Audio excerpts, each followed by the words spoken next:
यहां से महू ज्यादा दूर नहीं है। महू में ही बाबा साहब आम्बेडकर का जन्म हुआ। ये भूमि मेरे जैसे कितने ही लोगों के लिए किसी तीर्थ स्थली से कम नहीं है।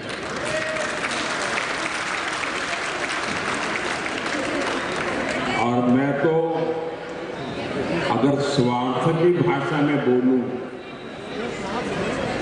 मुझे बोलना नहीं चाहिए, लेकिन अगर स्वार्थ की भाषा में बोलूं तो मैं कहूंगा बाबा साहब का संविधान न होता तो मोदी की जगह पे नहीं होता। जिसके कारण आप सब मुझे यहां तक पहुंचा पाए। नहीं तो आज भी एक ही परिवार का राज चल रहा होता।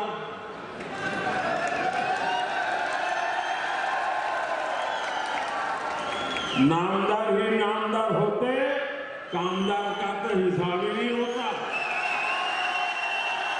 लेकिन एक बाबा साहब के संविधान की ताकत है कि नामदार को हटा के देश ने कामदार को बिठा दिया।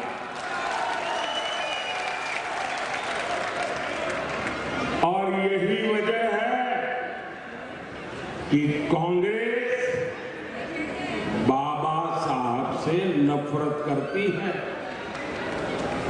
इसी नफरत में अब कांग्रेस ने एक और चाल चली है।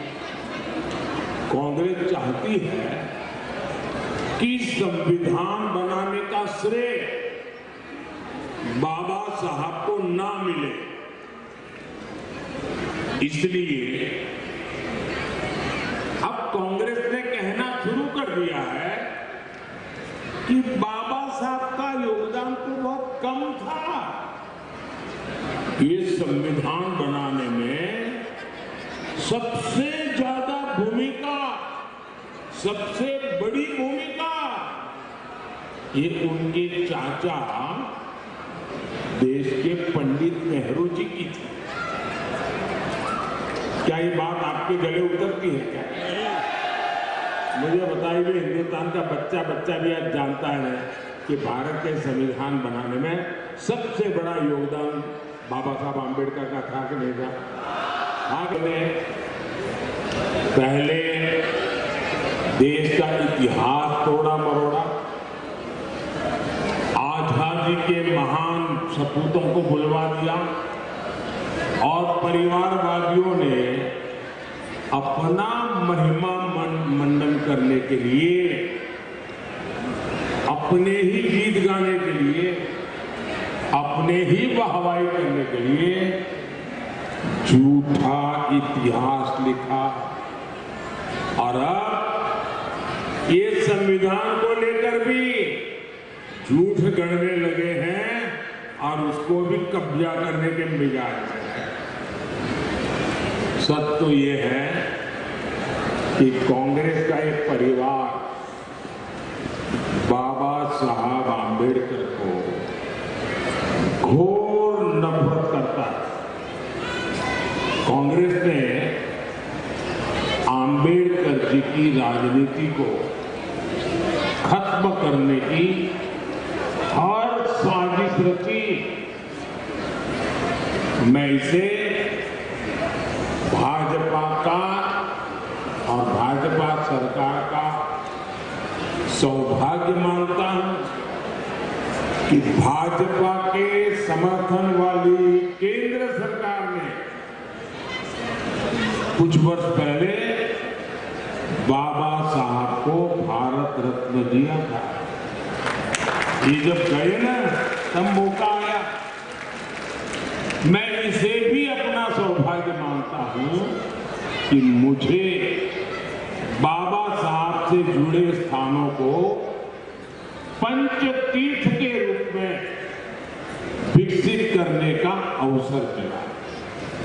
आज कल कांग्रेस और इंडी गठबंधन के लोग एक नई अफवाह उड़ा रहे हैं। ये कहते हैं कि मोदी को 400 सीटें मिल गई तो वो संविधान बदल देगा। ऐसा झूठ चलाते हैं ना। ऐसा लगता है जैसे कांग्रेस वालों की बुद्धि पर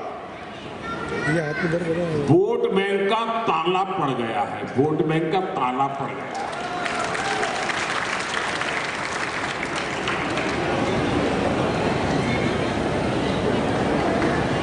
अब इनको मैं बुद्धिमानी कहूं या न कहूं, ये भी मेरे लिए सवाल है।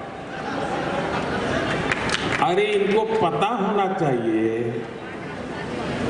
2019 से 2024 ये जो 5 साल मैंने सरकार चलाई ना, और 2019 में जो आपने वोट दिया था, 2019 से 2024 मोदी के पास एनडीए प्लस के रूप में 400 सीटों का तो समर्थन था ही था।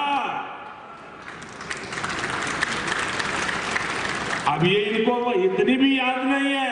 वो ऐसी तरह जनता ने उनको मारा है कि अभी तक होश नहीं आया।